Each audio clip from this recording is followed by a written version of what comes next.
બધા મિત્રોને મારા પ્રણામ। તો શેર બજારની અંદર અત્યારે બુલ માર્કેટ ચાલે છે। તો બુલ માર્કેટ ચાલે છે તો એવા સમયે હું તમને એક માર્કેટની એક આખી વિચારધારણા આપવા માગું છું કે બુલ માર્કેટ કઈ રીતનું આખું હોય। આપીશ તો થોડુંક જ જ્ઞાન, પણ એ જ્ઞાનની અંદર એટલું લોજિક હશે કે તમને વિચાર આવશે કે આ રીતે પણ હોઈ શકે એમ આખું કાર્ય। એટલા માટે તો તમે વિડીયોને લાઈક પણ કરજો, શેર પણ કરજો અને સબસ્ક્રાઈબર પણ કરજો, કેમ કે આવું જ્ઞાન બહુ ઓછા વ્યક્તિ પાસે જ હોય છે અને એનો શેર તમને શેર પણ કોઈ ઓછા લોકો જ કરે આવું જ્ઞાન। એટલા માટે તમે સબસ્ક્રાઈબર પણ કરજો ને અને શેર પણ કરજો વિડીયાને, કે ઘણા વ્યક્તિ નવા હોય ને તેને ખબર પડે। તો બુલ માર્કેટનું આખું ક્રિએટર કેવું હોય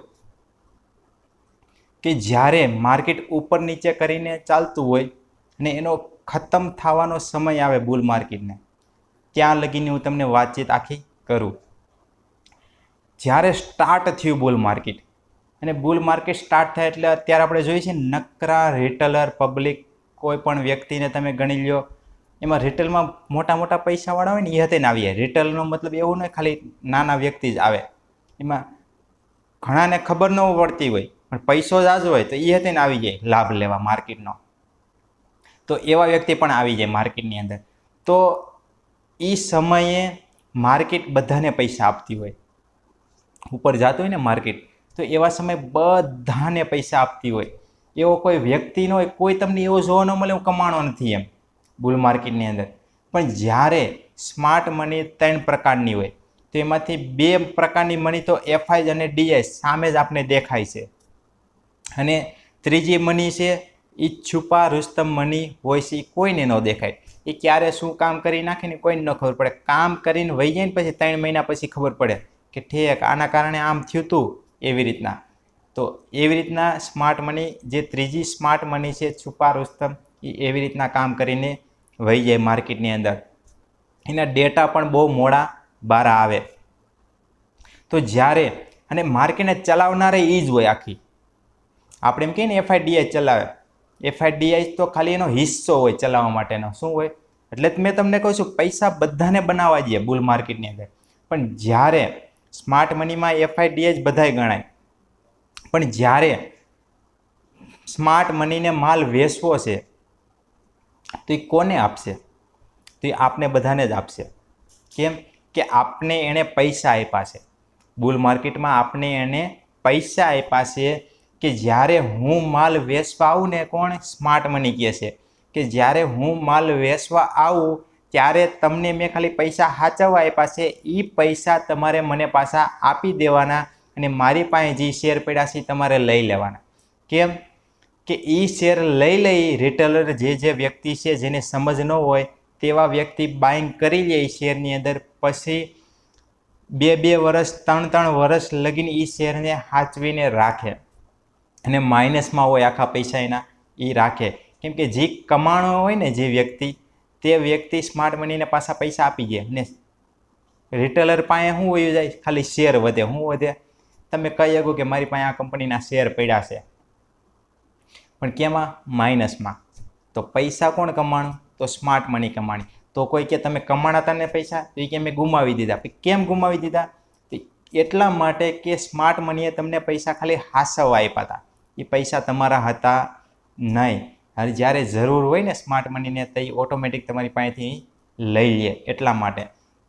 અને આપણી પાસે ખાલી શેર જ વધે, પૈસા ન વધે। તો સ્માર્ટ મની આ રીતે કામ કરતી હોય। અને જો મારા સમજાવવામાં જરાક આમ તેમ હોય તો તમે ફરીથી પાછો વિડીયોને રિટર્ન મારજો અને સમજજો કે સ્માર્ટ મનીની ચાલ આખી કેવી હોય। કેમ કે આપણે બધા રિટેલર કહેવાય એટલા માટે, તો રિટેલરમાં જ આવી આપણે બધા, મોટા પૈસાવાળા હોય ને એ હતે રિટેલમાં જ આવે, પણ સમજણ છે જે વ્યક્તિને, તે વ્યક્તિ પૈસા કમાઈ લે છે, પણ નથી સમજણ તો એની પાસે ખાલી શેર જ વધશે, પૈસા નહીં વધે। કેમ કે પૈસા તો સ્માર્ટ મની કમાઈ ગઈ। હવે સ્માર્ટ મનીનો મતલબ છે ને, જેને સમજણ હોય ને એને પણ સ્માર્ટ મની કહેવાય, કે ખાલી મોટો પૈસો હોય જેની પાસે એને સ્માર્ટ મની કહેવાય એવું જરૂરી નથી।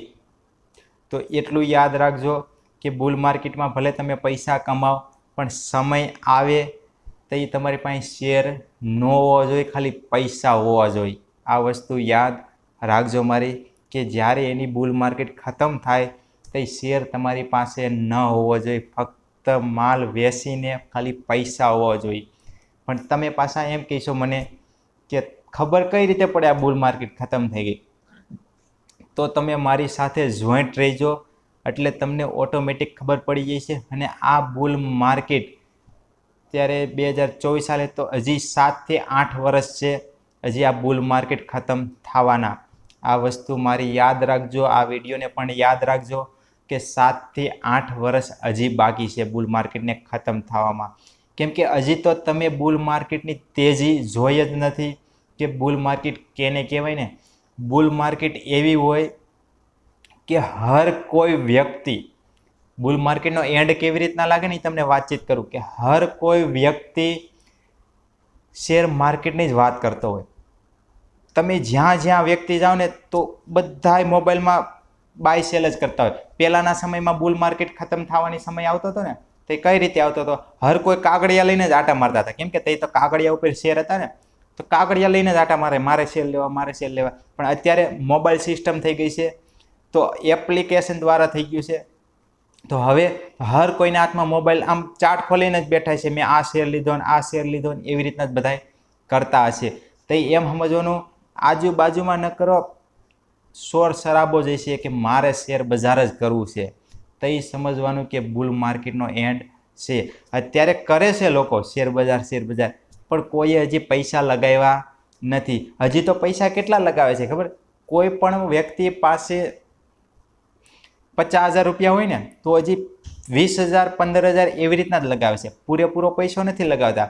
જ્યારે એને એમ થાય છે ને મારું મકાને વેચીને એમાં નાખી દઉં, તો એમ સમજવાનું કે બુલ માર્કેટ હવે ખતમ થઈ ગઈ. જ્યારે એવો વિચાર આવે ને તો એનો બુલ માર્કેટનો એન્ડ લાગશે. એટલું મારી આ વસ્તુને તમે યાદ રાખજો અને આ વિડીયોને પણ તમે યાદ રાખજો.